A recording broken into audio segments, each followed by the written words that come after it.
Welcome to my high-tech snooker training facility, which, as you can see, is a 6 foot by 3 foot table in my barn. Bought it on eBay. I cut the cushions down to make the pockets the same size as a full-size table to practice here at home. Now, there's lots and lots of stuff on YouTube about aiming, some good, some bad. Nothing that I found too definitive that's really helped. There's quite a common view held, and I've had it from a couple of different coaches who will tell you that most people will work out how to do it for themselves, or it becomes instinctive if you hit enough balls. Well, in reality, I think what happens, and what I see down at the club where I go, is people turn up week after week, they get no better. They're practicing being bad, which is fine if you're enjoying it, but if you want to improve a bit and take away the frustration, I think there's a way of making aiming instinctive.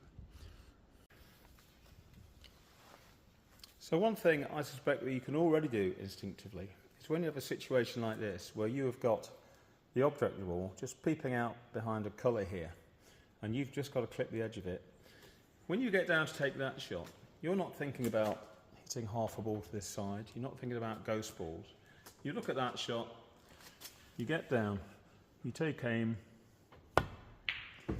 and I bet 98 times out of 100 you can clip that ball.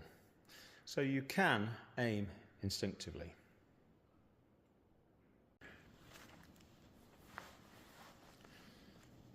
So when it comes to aiming, it's very tempting for your brain to try and work out the relationship between this angle and that angle.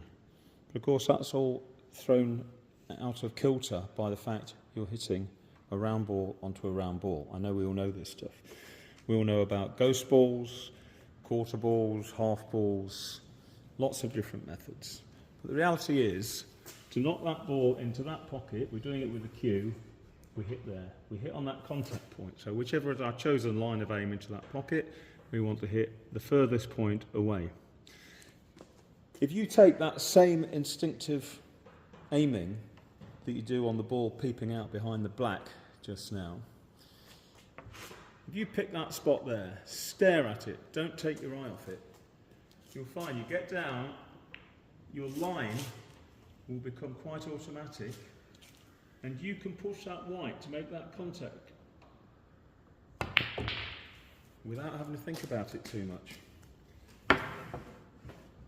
Because the angle you're worrying about isn't a relationship between here and here.